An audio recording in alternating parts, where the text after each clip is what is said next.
And welcome to the 2022 307 Baseball 2022 State Tournament After Show, Day 4. This is the final after show, as tomorrow we'll be coming to you live for an extended post-game show after our state champions are crowned. I'm Elon Off. Joined alongside me is Dennis Bedwell and David Settle.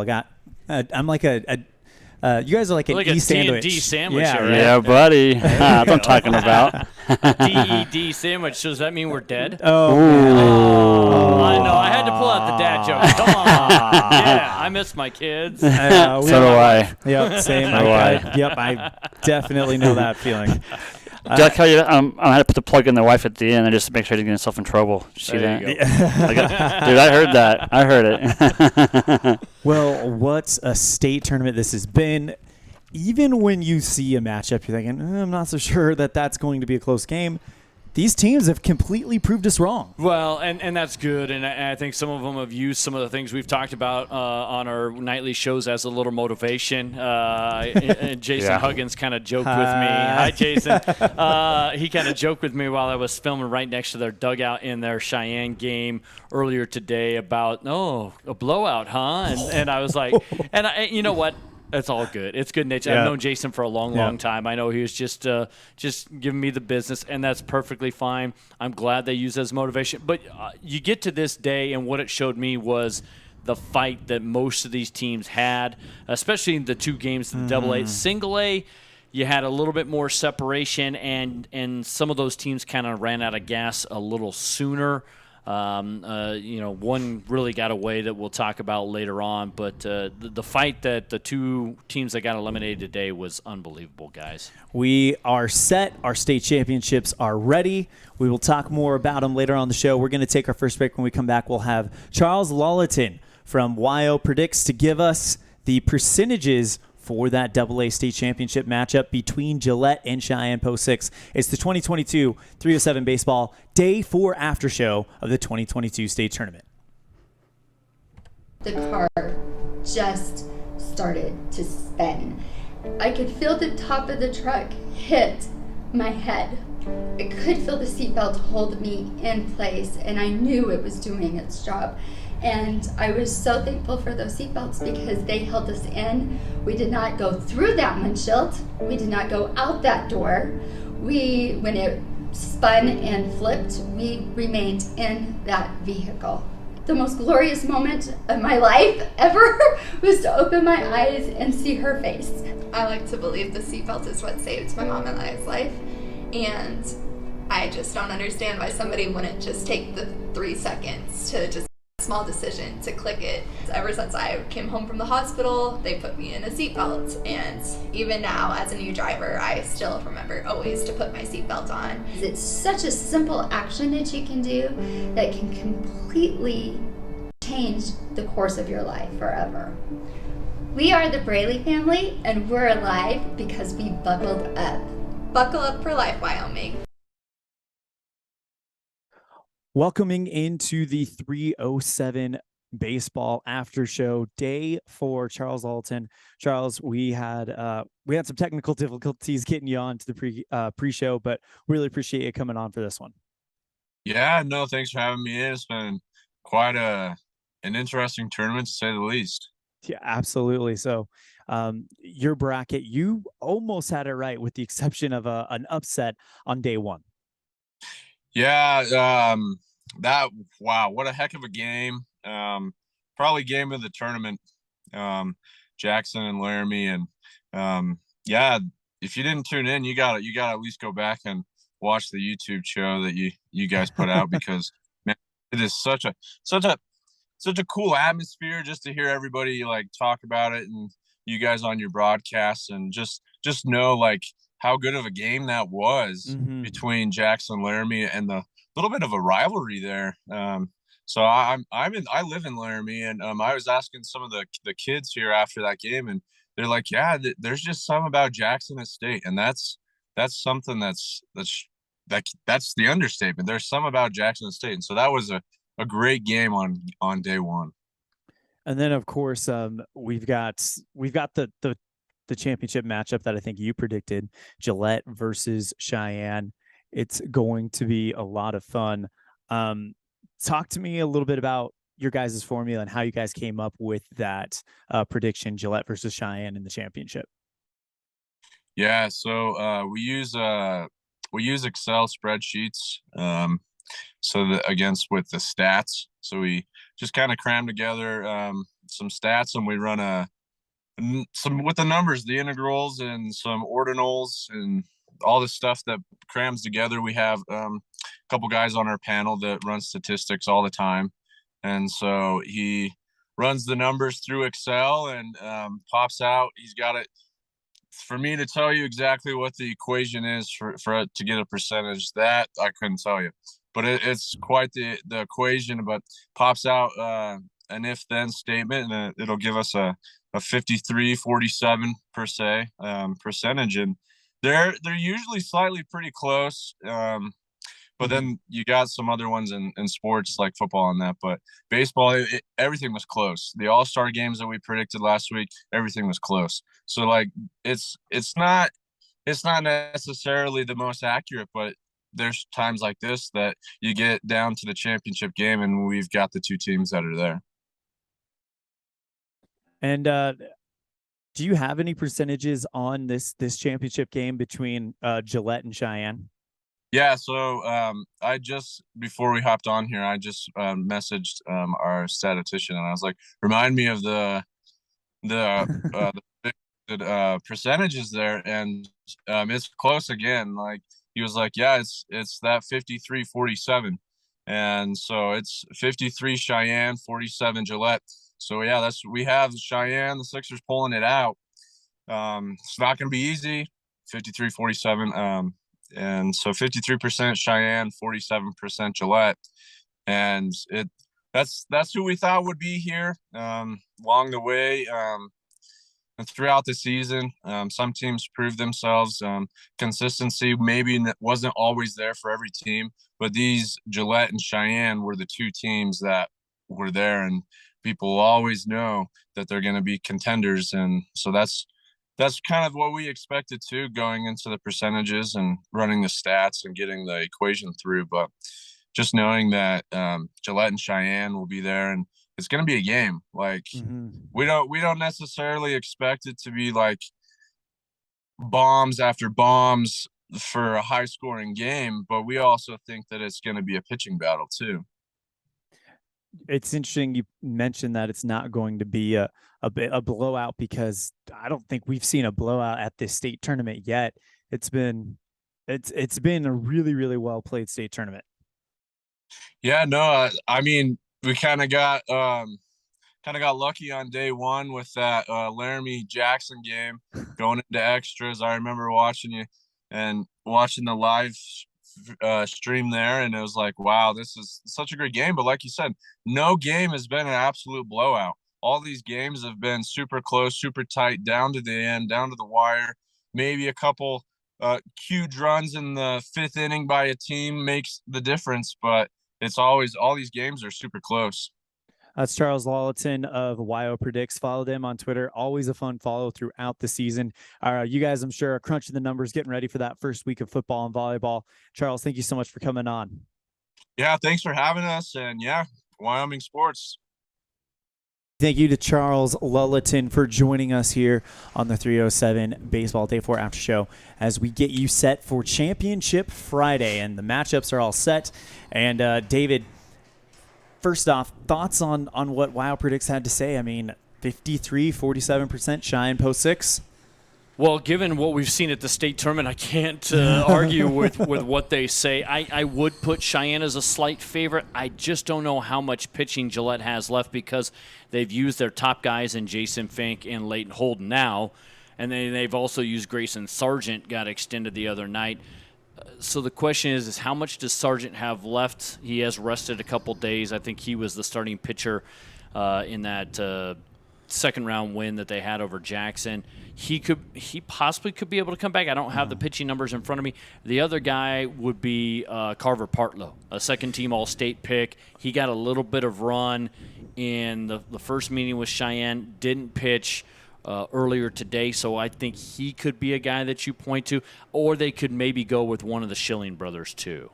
I mean, so they do have options. Don't get me wrong. They do have options. I just don't know how that matches up against what I'm assuming we're going to see Coulter McAnally for Cheyenne. I was going to say Cheyenne Post 6 has, as you know, has plenty of arms. Absolutely. But state championship, this is where you make your name, and this seems like a prime time for Coulter McAnally. Yeah, absolutely. So, obviously we have that game set for tomorrow. Gillette came in last night, defeated the home team, or I guess, home team in Sheridan as far as that team.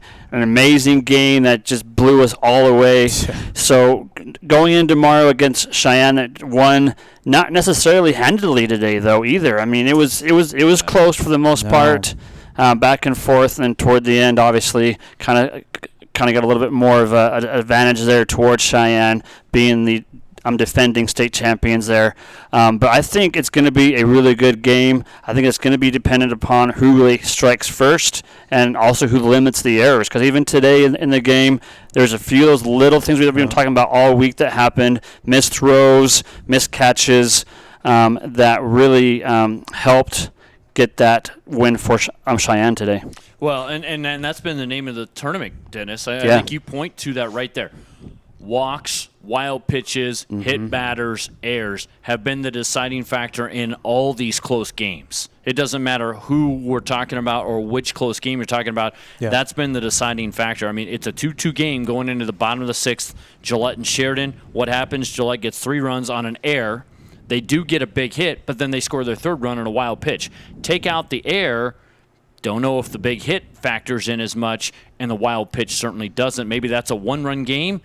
And Sheridan, who got one in the 7th inning, maybe that ties the game. So it's just those small, subtle details that if it steamrolls and kind of snowballs, that's what's been the difference in all these close games. And kind of the same thing with Cheyenne and Jackson today. What was interesting was Sheridan Gillette each gets a big solo home run. I think Coladas was a little bit of a surprise, but Trevor Stowe hits his 2nd home run in the state tournament earlier today. Cheyenne, they gave up the home run, but what a pitching performance by Ben Bowman today. Gutted it out through 107 pitches, and he really started to, as the game wore along, got into more of a groove, and Jackson just was not able to string things together against him. Kostopoulos comes up after they took advantage of 2 errors, a wild pitch, and a sac fly to tie the game. They finally got a nice day by one of their big guys in the middle of the lineup, Zach Kostopoulos. A couple hits and 3 RBIs, including the RBI singlet to put him in front in the 4th, and then the big home run that kind of iced it in the 6th. Well, and then what can you say about Matt Fisher and really that clutch hit he had in the 1st? That set the tone that, okay, this is going to be another nail-biting game for Jackson. It really did, and that's just Jason Huggins' bunch. I mean, you have to be really pleased if you're Jason Huggins and that coaching staff, guys, because of the fight they showed all tournament long. 2 extra inning wins. They didn't really have a great performance against Gillette on day 2 when they got 10 runned, but that was one of those where all of a sudden it was a close game, and then Gillette's bats just exploded, and the game was over before you knew it, because that was a 5-3 game until, boom, it's an 8-run 5th inning, and the game's over. But for the most part, just great fight by Jason Huggins Ball Club all week long. They have nothing to be ashamed of, and you get to see pretty much all those guys back next year. Well, and one thing I like to point out as well, and we mentioned it in our broadcast earlier, is Cheyenne really had nothing to lose today. Jackson. Or, excuse me, Jackson had nothing to lose today. Pardon me. So, I mean, they really were like, well, we're just going to play, see what happens, go from there. And so, obviously, didn't necessarily work out as planned for them not getting the win, but they played loose for the most part. And Cheyenne really stepped up as well, obviously winning this toward the end of that game. So. Well, and that's kind of a big thing at this point right now. And what I mean by that is I heard Ty Lane talking with Nick and Larry from K-Ray out of Cheyenne about that this really is one big, long postseason tournament, and this is just a step. And he wanted to get the step done today, which was qualify for the regional tournament. Yep. The win today guarantees them a spot. They don't have to worry about a 1-game wild winner-take-all situation popping up on them tomorrow if something were to happen. they get a guaranteed spot at the regional. And, in fact, all 4 regional spots for Wyoming American Legion baseball teams are now sewn up. We know Gillette was already in, but Cheyenne with the win today clinches that spot. So Gillette and Cheyenne will be playing at the regional tournament that starts next Wednesday, August 3rd in Gillette. Let's go ahead and talk about the single A, because you mentioned all 4 are clinched, so that means we know Cody must have won by default. Yes, they did. So Powell kind of ran out of pitching. They pitched the guy I thought they would. Just didn't work out for him. Cody jumped on him early, scored 4 runs in the bottom of the first after Powell had a brief early lead. 3 in the second, 7 in the fourth, 7 in the third, and 2 more in the fourth. And lo and behold, what do you see? A 16-3 blowout for Cody in that game. And Rinker really did a nice job on the mound and shut down the Powell Pioneers. The Casper Drillers, they took out the Sheridan Jets 9-2. Saxton Smith, I didn't know if he would pitch or not. He did.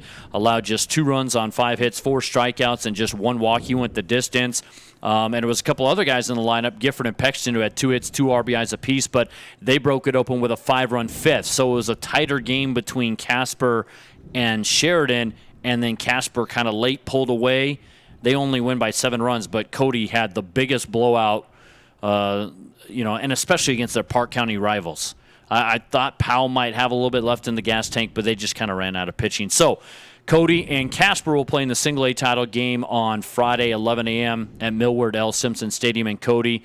So both the Cubs and Drillers, because Wyoming has 2 spots in the Northwest Class A regional tournament in Vernal, Utah next week. Both those teams know they're going to Vernal. And do we know the schedule for Vernal yet? Or I was double checking that, and I don't know if I've got the schedule. I was kind of trying to look at that and different things like that. But I don't have necessarily the schedule like I do for the AA. Sometimes they wait to put that schedule together once all the teams kind of are filled in, because Wyoming gets 2 entrants in. You get the Alaska champ, the Idaho champ, 2 from Utah, the champion and Vernal, and then you've got the Oregon champ and the Montana-Alberta champ. No representative from Washington coming to the Single A Northwest Regional this year. So that's how that looks over at the Single A. And now the Double A, we do know the schedule that awaits Cheyenne and Post 6. And it's an interesting one. It. I like it, guys. I think, I like both these teams and the way they're playing. I know it hasn't been the prettiest state tournament performance by Gillette and Cheyenne, maybe more Cheyenne actually, because their bats really haven't come alive. We've seen Gillette's at least posted a couple 10-run wins, so we know what these 2 teams are capable of, and maybe getting that pressure off after winning today will get them going. Last year it was Cheyenne really played well at the state tournament. They didn't pitch poorly at regionals, but their bats didn't show up. They stayed on the bus or stayed in Cheyenne or something. But I like the matchups this year because Wyoming will play the Alaska champ on day 1. So, and then Gillette's going to play the Montana champ. Gillette can play with Montana. Wyoming can play with Alaska. Wyoming lucks out by not facing the Oregon or Washington champ right away, and they play each other on day 1. So I think this works out perfectly. If you are the Wyoming champ and you beat Alaska, you're going to get the winner of Colorado and Idaho. And that's something that's new. Colorado is now in the Northwest Regional, so no longer will another state get 2 entries. Like last year, it was Cheyenne and Gillette, but Montana also had 2 teams. They got the Helena Senators, who won it, and the Billings Royals, who were runner-up. No longer will another state out of the Northwest region. Colorado's now in the Northwest Regional. That's brand new here in 2022. So you've got all the other states, 6 other states, plus the 2 teams from Wyoming. So you get the Idaho-Colorado champ will play the Alaska-Wyoming champion winner, and then that second game might be a little more difficult for Gillette because they're going to get the winner of Oregon-Washington. But, again, these teams are capable. 1, Gillette's young enough they don't know any better, and 2, Cheyenne, I think, is very capable of doing some big things at the regional tournament. how big was that home run by Kostopoulos today in the 6th to possibly get that offense jump-started? He's the first one of the headline-grabbing names that grabs a headline here at State. Yeah, I thought it was huge, and I talked with Zach Kostopoulos after that, and he did say, it is a little bit of a breakthrough for him, and I think some of that is putting pressure on yourself. I think some of that's dealing with outside expectations. Also, I think something that gets lost sometimes, and you guys can correct me, but these guys don't always see the best pitch selection either, because so many teams are trying to pitch around them that you got to give kudos to some of the other guys in the lineup for stepping up and getting it done. Yeah, absolutely. So I think you're right. There is something to that, Elon. It's just a matter of, do we see that tomorrow? Do we see that next week at the regional tournament? Because you're going to see some great pitchers out of these teams at the regional tournament. I'm curious to see what will happen out of Montana. They just started their tournament yesterday on Wednesday, so they've got some more time to go. I haven't quite looked at Idaho. I know Pocatello had beaten Idaho Falls earlier this week at their state tournament. That's a big one. And that was a big one. Pocatello Running Rebels are pretty good, and a few Wyoming teams have seen them at some of the tournaments. So it'll be interesting. But I like just having Alaska for the Wyoming champ and then Gillette getting the Montana champ. That's just huge to me. So Cheyenne's going to play Alaska, and Gillette's going to play Montana. We know that you can play with those teams, and you don't have to worry about seeing Oregon or Washington on day one, which might put you behind the 8 ball a little bit. If Gillette wins 2 games tomorrow, does that flip or will no matter what? No matter what. So Okay. basically, Gillette's locked in as playing the Montana champ. Got it. So And Cheyenne's locked in because we know that Gillette's already the host team. If they were to win, they're going to stay in the same spot in the bracket for the Northwest Regional Tournament for the AA American Legion Baseball. So that means I say Wyoming champ. It's Cheyenne. Cheyenne's going to play Alaska. Gillette's going to play Montana's champ. Today, unfortunately, Sheridan and Jackson seasons come to a close, and man. But shout out to those teams again. The fight that they both showed at the state tournament, Dennis, that was huge. Yeah, absolutely. I mean, Sheridan obviously had a little bit of an advantage. I think obviously being there at the home field, that's where they're comfortable with playing. As you could tell, they were very comfortable. They had a great turnout for fans. They were there to support, and you could kind of feel a little bit of the sadness from the crowd today when they did lose that game. But yeah, both teams came out, played sharp. Played really good games up until really the end. Obviously, toward the end with Cheyenne. Cheyenne kind of took over. But, yeah, great baseball had today. And then, of course, there is what I think probably the breakout team of the tournament, Jackson. They are so young, and they came here with so much fight, something to prove. That crew that hosts the state tournament next year, they put in a great performance this year. Could be a sign of things come. It could be. It could be. You never know how things go if guys move away, because this was a Jackson team that had former Boston Red Sox Keith Folks kid on that team last year, and he threw against Laramie in the state tournament last year and really handcuffed the Rangers. But his family opted to move away from Jackson. Otherwise, they probably have a better season, and they have a great arm in their lineup, because I was impressed with that young man at state last year.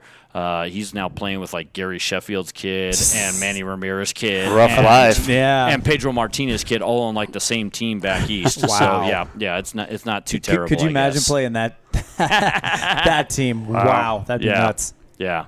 I do not have a schedule for the Northwest Class A regional tournament. I just know it begins also, looks like next Wednesday, but I don't have a schedule. Or no, they don't start till Friday. I apologize. Friday the 5th of August is when they'll start. So the Wyoming teams, after playing tomorrow, will actually have a little bit more rest. Yeah, that's a big one right there. Going into the state championship game, it's very cut and dry now. Gillette has to win 2. Cheyenne has to win 1. What does Cheyenne need to do in order to get this one? I think, to me, you throw Coulter McAnally. Now, I think Gillette's going to make some adjustments, so they'll probably get some more hits. Maybe he doesn't strike out 17. If he strikes out 17 again, it's over. Wow. But I think Gillette hitters will make some adjustments against that. But I think you've got to throw your guy if you're Thailand. That's just my personal opinion. Go out. You want to win this game. You don't want to leave it to chance in a second game. I expect Gillette to be game and Nate Perleyberg's squad to show the same fight we've seen. I will say I think this is going to be a closer game. I don't know if it'll be much like the comeback wild 7-6 that we saw on Wednesday night, but I expect this to be another 2-3 run game with maybe, again, walks, hits, hit batters, and errors factoring in. It's just seemed to be that way in every single game. If Gillette jumps out to a lead tomorrow against Post 6, it's a good thing because, yeah, you have them playing off the back foot, but at the same time, Post 6, with the exception of one game, has come from behind every single game this postseason. Yeah. It's going to be really interesting to see how Gillette handles maybe success against Cheyenne for a second time. I think they'll correct themselves and kind of work things together. So if they're able to do that and get a lead early, that would be big. So and Dennis, we're going to be watching that game. Chris Brentel will be on the call. You've seen both these teams now enough to know what are the keys for these two teams. I think really the big thing is really like David has said is you have to limit your errors. You have to limit the hits. You have to limit the error throws. They obviously have been here before. They're reigning state champions. If they limit those things, I think honestly that they will be very successful. However, Gillette they're not backing down either. So I think honestly they're going to come to play. They're going to come and do all that they can to win this. But I honestly think if Gillette or if Cheyenne can get rid of some of those little things, they'll be just fine. All right. I expect a close game. I'm going to stick with that. I think it's going to be a great AA state championship. Absolutely. To cap off what's been a great week. I know. On a part of me, I was talking with Commissioner Jack Sims, and I was like, can we ask much more from this tournament? No. I mean, it has been, it might be creeping into best state tournament period in any sport that we've seen in quite a while. I mean, the favorites, yes, they're winning, but they are being tested every step of the way. The biggest win that Cheyenne has is the 6-0 against Evanston. Gavin Oliver makes a pitch. That's another one-run game. That is just mind-boggling how. And I asked a few people around the stadium today. I said, well, we knew Cheyenne was good, but we knew the rest of the state was starting to raise their level. And we're starting to see that. Is this a sign that it's the new normal? Cheyenne, yes, is ahead, but not as much as they were 2, 3, 4 years ago. Well, the other thing I think maybe, do you have to consider that Cheyenne maybe a little tired right now? It's been a long season. What are we? 63-10 after today, so 73 ball games. I mean, the wear and tear on these guys has that caught up to them a little bit. I don't know if that's a factor or not. I don't think Ty Lane would say that. I don't think the players would say that. But being honest with yourself is sometimes difficult to do. Maybe this team is a little more tired than they might believe and admit. Don't know. By the way, my frowny face on the bracket finally showed up.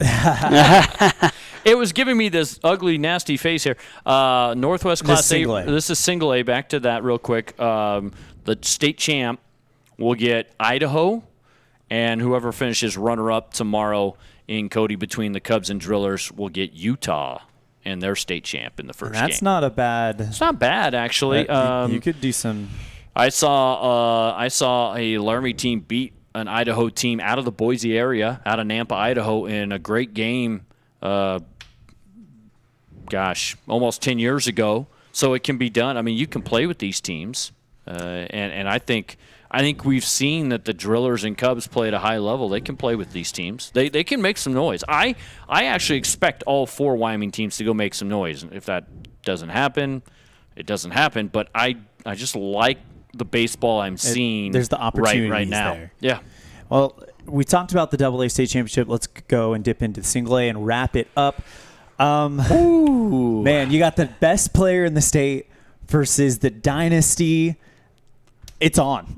Yeah, it really is. I think maybe a little bit of that dynasty mystique reared its ugly head last night against Casper. Now, Casper should have some arms available that threw earlier in the tournament coming back for that championship against Cody, but the Cubs will as well. I mean, because you think about some of the guys that threw Monday, Tuesday. They're ready. They can finally come back here on a Friday. So I expect this to be a good game.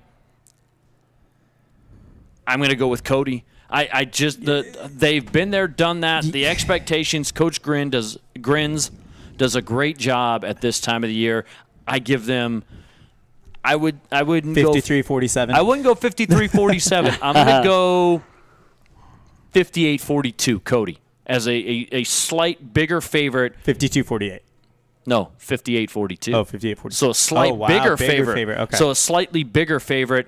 Okay. I like the way this Cody team has kind of rounded into form, and that was something that Coach Grins was hoping to do at the end of the regular season and through the regional tournament, and I think they found their stride after some more ups and downs than they've experienced. But now that you've clinched something, I think the pressure's off them. I think they go out and have a little fun, and they proved that earlier today, just pounding their Park County rival Powell. Well, and Powell's the only team to beat Cody in a conference game. Casper has not gotten the best of Cody yet, and this is a state championship game on their own field.